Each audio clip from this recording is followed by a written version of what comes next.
Hello everyone, I am Neha. आज करेंगे हम क्लास 11 एंटरप्रेन्योरशिप एंड टॉपिक है हमारा स्टेप्स इन मार्केट सर्वे। यानी जब हम मार्केट सर्वे करते हैं तो उसके क्या स्टेप्स होते हैं। गाइस, ये नोट्स चाहिए, डिस्क्रिप्शन में लिंक मिल जाएगा, वहाँ से आप नोट्स डाउनलोड कर सकते हैं। तो सबसे पहले है स्टेप आपका प्लानिंग ऑफ द सर्वे। जब आप सर्वे कर रहे हो, लोगों से कुछ क्वेश्चंस पूछ रहे हो, लोगों से राय मांग रहे हो, तो उसके लिए आपको ये प्लान करना पड़ेगा सब कुछ। अब प्लान क्या करना है ये देखो। The entrepreneur must first decide what he wants to know about the market. So इसके लिए सबसे पहले entrepreneur को ये जानने की ज़रूरत है भाई आखिर में वो जानना क्या चाहता है, उसे किस चीज़ के रिगार्डिंग इन्फॉर्मेशन चाहिए, है क्या चीज़ ऐसी जिसके बारे में वो जानना चाहता है, लोगों की राय लेना चाहता है। तो इसके लिए कुछ क्वेश्चंस का उसे आंसर देना है। सबसे पहले वो क्या करेगा, define the problem clearly and accurately. सबसे पहले वो बताएगा भाई उसको प्रॉब्लम क्या फेस हो रही है, आखिर ऐसी कौन सी प्रॉब्लम है जिसके बारे में वो लोगों से राय लेना चाहता है, लोगों का फीडबैक लेना चाहता है। Next is find the appropriate method to conduct survey, that is person interview, telephonic interview etcetera.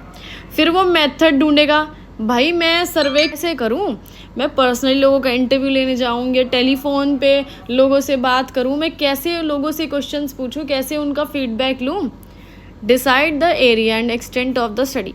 फिर वो डिसाइड करेगा कि भाई जो वो स्टडी करने वाला है उसका एरिया और एक्सटेंट से इधर क्या मतलब है कि भाई कितने लोगों से वो क्वेश्चंस पूछने वाला है, कितने लोगों के ऊपर स्टडी करने वाला है, या कौन से ऐसे एरिया के लोग हैं, कौन सी टारगेट ऐसे लोग, मतलब डिसाइड करेगा कि कितने लोग, कहाँ के लोग, कैसे लोग, बड़े लोग, छोटे लोग, ठीक है, ये नंबर ऑफ पीपल कितने होंगे जिनका वो इंटरव्यू लेने वाला है। यहाँ डिसाइड ये चीज़ हो ही जाएगी, ठीक है।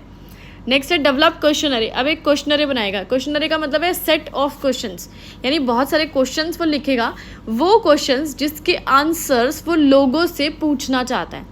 And make sure that it is not too complicated. और इस चीज़ का ध्यान रखेगा भाई जो क्वेश्चनरी बना रहा है, वो जो क्वेश्चंस वो लोगों से पूछने वाला है वो बहुत ज़्यादा कॉम्प्लिकेटेड नहीं होते हैं भाई। कौन, क्योंकि सामने वाला पागल थोड़ा नहीं है भाई, तुम्हारे पहले क्वेश्चन को समझेगा फिर उसके आंसर का जवाब, क्वेश्चन का जवाब देगा, आंसर देगा, पागल थोड़ा ना वो।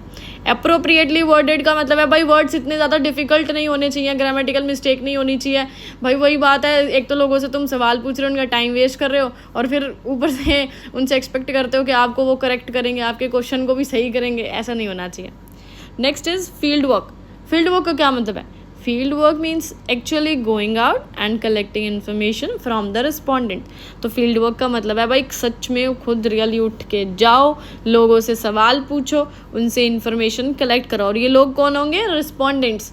रिस्पॉन्डेंट्स कौन है, जो आपको रिस्पॉन्ड करेंगे, यानी जब आप उनसे क्वेश्चन पूछोगे तो जिन लोगों से क्वेश्चन पूछोगे और वो आपको आंसर देंगे वो आपके रिस्पॉन्डेंट्स हैं, ठीक है।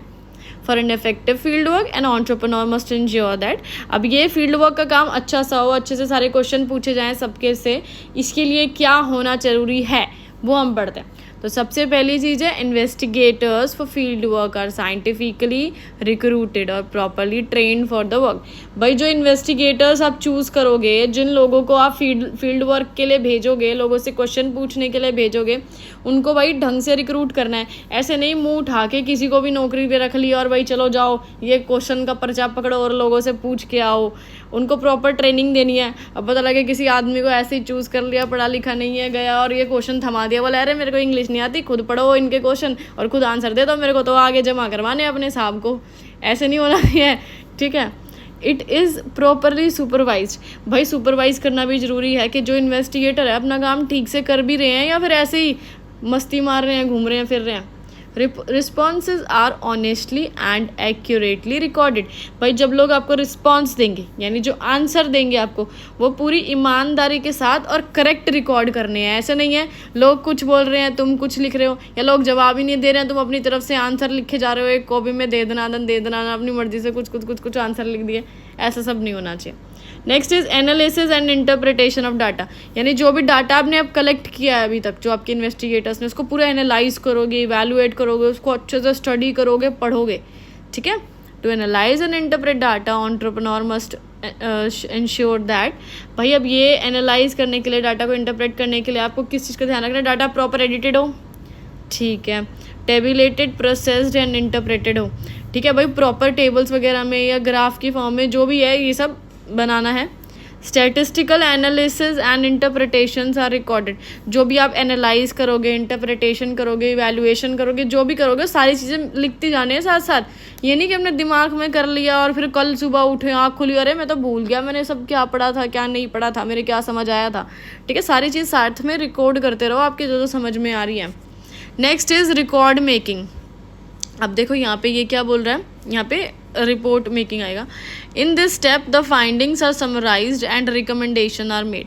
भाई इसके अंदर क्या होता है, फाइंडिंग्स आर समराइज का मतलब है फाइंडिंग्स, यानी जो भी आपने पाया है, जो आपने फाइंड किया है, जो आपके समझ में आया है, उस सब चीज़ों की एक समरी लिख लो। अभी अपने स्कूल में क्या होया करता था, जब हम 9th-10th में होया करते थे, बहुत बड़े बड़े इंग्लिश के चैप्टर हुआ करते थे, है ना, 4-4 5-5 पेज के, 6-6 पेज के। तो उन चैप्टरों को मैडम क्या करवाती थी, छोटी सी समरी बनवा देती थी एक, कि इससे क्या होता था जो पूरा चैप्टर हमने पढ़ा है शॉर्ट में वो समरी पढ़ के हमें समझ में आ जाए। या जैसे बहुत बड़ी मूवी होती है, मूवी को एक ट्रेलर दिखाते हैं ना मूवी का, जिससे हमें आइडिया हो जाए ये मूवी में है क्या, किस बारे में है। तो ऐसे ही एक समरी सी बना देंगे। और क्या करेंगे, रिकमेंडेशंस, यानी अगर आपको लगता है कि आपको कुछ रिकमेंड करना है, कुछ सलाह मशवरा देनी है, तो वो भी इसमें ऐड ऑन कर देंगे। The market survey report contains. अब मार्केट सर्वे रिपोर्ट में क्या क्या चीज़ें होती है, की फाइंडिंग्स फ्रॉम द सर्वे। की फाइंडिंग्स यानी भाई जो जो चीज़ें आपको समझ आई है सर्वे रिपोर्ट से, जो भी डाटा आपने कलेक्ट किया था उससे जो जो चीज़ें समझ में आई है उन सब चीज़ों को आप लिख लोगे। A summary of what the study revealed. एक समरी बना दोगे भाई, जो जो आपने पढ़ा है उसकी एक छोटी सी समरी बना दोगे शॉर्ट में, कुछ लाइनों में, कि भाई मेरे को ये चीज़ें समझ में आई है अभी तक ये लोगों के रिव्यूज़ सुनकर। A list of recommendations from the enterprise continual growth and success. Recommend करोगे कि भाई एंटरप्राइज आगे भी ग्रो करती रहे, इसको सक्सेस मिलती रहे, इसके लिए अब आप खुद से क्या सलाह देना चाहते हो, ये सब चीज़ें इसमें मेंशन करोगे। इस वीडियो ख़त्म।